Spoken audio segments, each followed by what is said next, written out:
after the founding of the People's Republic of China, Mao Zedong said that we will have to liberate all our former states. So he sent 20,000 army to Tibet. At that time, in total we had about 20,000 military, but mainly to protect the borders. So it was scared. The rest is all in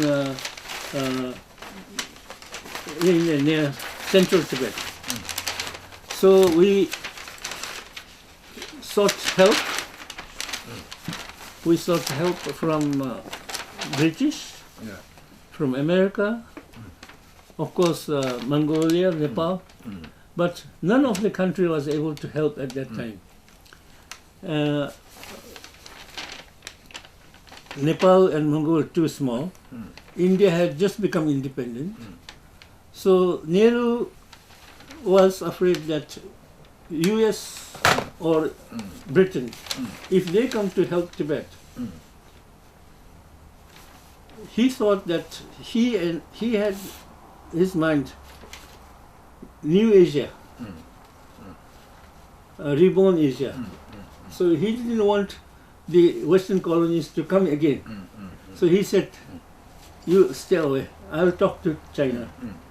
So he also convinced us to talk to China and seek a peaceful resolution, peaceful way. So finally we had to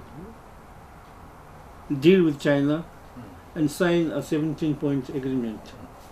And the 17 agreement itself actually is not legal when you think of international law. The reason is our delegation said we have no authorization from the central government to sign a treaty. And we don't even have the seal, official seal. The Chinese said, never mind, we have a seal for you. And if you don't sign this, we will send army, more army to Tibet. So they signed this 17-point agreement. And the defense and foreign affairs were to be consulted with China. But China said, we will never touch the internal affairs. We will not interfere in the internal affairs. The Tibetan administration, Tibetan government system, Tibetan culture, everything will not be touched by them. That is in the treaty. And secondly, the Tibetan army would gradually be dissolved into Chinese PLA. So Nehru was hopeful that Tibetan issue could be solved peacefully. And he tried to convince Chiang Kai-shek. And Chiang Kai-shek and Nehru both agreed that they should work for a new Asia, reborn Asia. And that India and China become brother, so they become Indochin bye-bye. And also they signed the peace treaty, friendship treaty. But in 1962, the Chinese, without even informing, invaded India. And we had guerrilla activities. And the US, by that time, started helping the Tibetan guerrillas. So they were helping us till 1972, when Richard Nixon went to China in February 21st. So after that, there is no organized resistance. And of course, His Holiness, from beginning till today, is seeking peaceful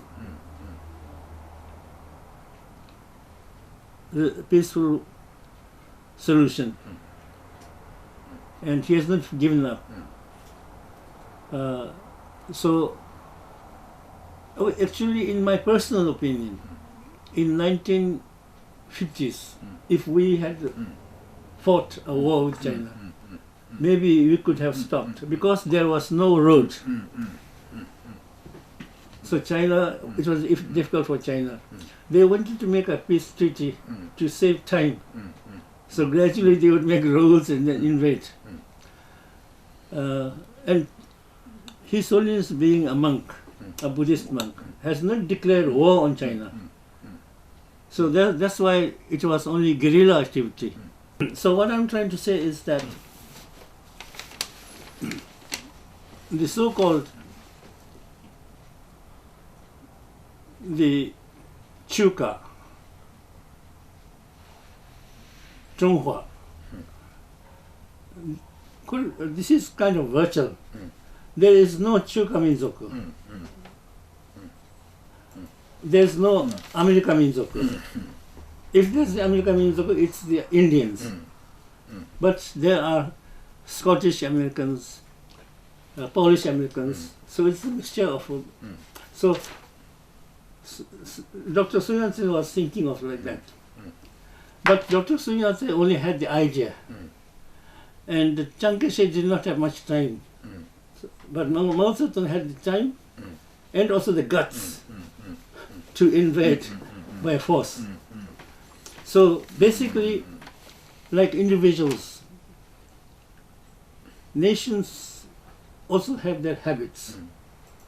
So the Chinese have a habit of expansionism, hegemonism. So this is something I think the Japanese also should know. I was quite impressed by North Korea and South Korea in raising objection to China.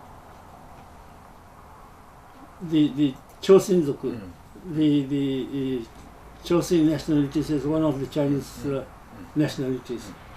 Because most of the China's so-called 55 or 56 nationalities, many exist outside of today's China. So one day they would say that all this belong to them. And they might also say that we are coming to help liberate our people. So this is something I think the Japanese should really know. We wish the Japanese to understand and have sympathy for Tibet, for Mongolians, for Uyghurs. But more than anything, we have already been invaded. But Japan should also be aware. Because next to you, there is a country which has a history of expansionism, hegemonism. So this is something I think especially important for Nihon Sasei. So first of all, the most important thing is that China is not as big as people think. Especially the Japanese think China is big. So China, proper China, is only 37% of the land. The remaining is Tibet, East Turkestan or Uyghur, and Inner Mongolia, Southern Mongolia. We don't say Inner Mongolia actually, we say Southern Mongolia, Minami Mongol to imasu. So therefore, first thing is that the Japanese people should know that the big China doesn't exist. It only came into being after Japan lost the war in 1945. In fact, Chinese and Japanese fought a war, but in their own land, not in our land. And secondly, no Tibetan participated in this war. If Tibet was part of China, we should also be fighting with the Japanese. So the Japanese should first of all know that. So this is my first point. And so Tibet has more than 1,200 years of history. And back in the early 6th, 7th, 8th, 9th centuries, Tibet was a big empire in the Central Asia known as the Tobang. And in those days, Tibet even invaded China. And the Chinese were made to sign a treaty with Tibet, which says that Chinese are happy in their own land, Tibetans are happy in their land. The fish are happy in the ocean. And that was inscribed on a stone. So that it could be, even we can even see it today in some articles. And the Tibetans even forced Chinese to give their princess as wife to the king of Tibet. at that time the princess was, I think, in her teenage. She was a teenager. Tibetan king was already old man, but because the power was different, so they had to give their princess to make peace. So till 1949, no Chinese ever ruled Tibet. What China says is that at a time there was Mongolian influence in Tibet, and we also had very close relationship with the Manchurians.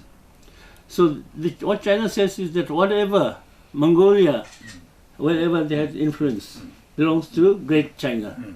The Chinese compose history, they don't write the facts. So the Chinese are saying whenever or in the past, when there was some influence of Chinese empires, like the Yuan dynasty or the Qin dynasty, we did have close relationship both with Mongolians and also the Manchurians.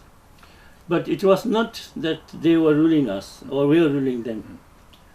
So what they are saying is that because Mongolian Empire had influence on Tibet, so therefore Tibet is part of China. It doesn't make sense at all.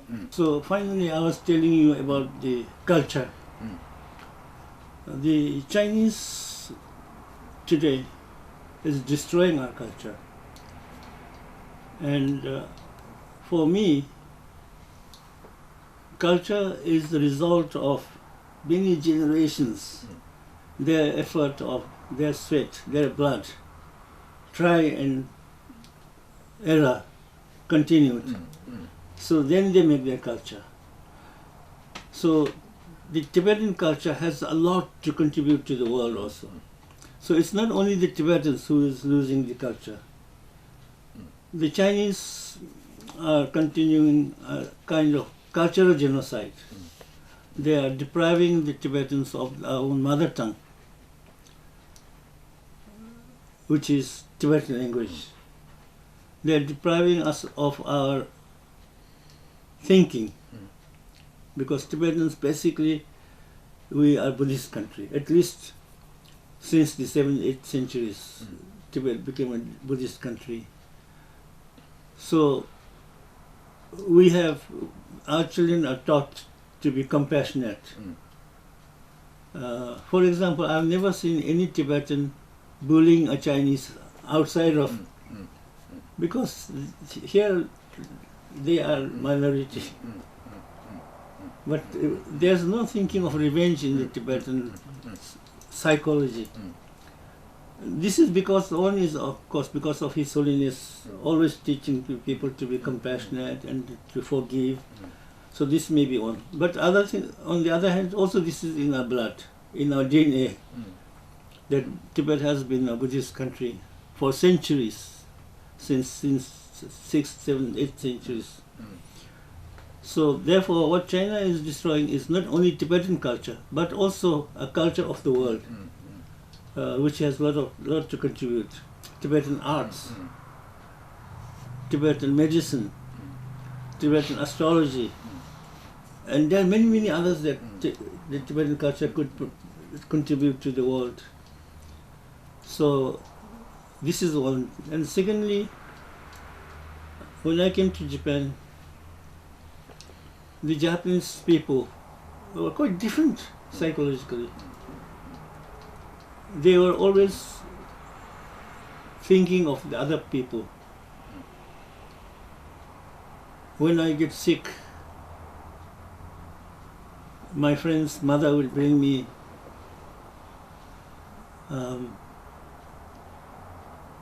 dobroku with some egg or something, and then they will say, "Oh, you drink this; it will help you."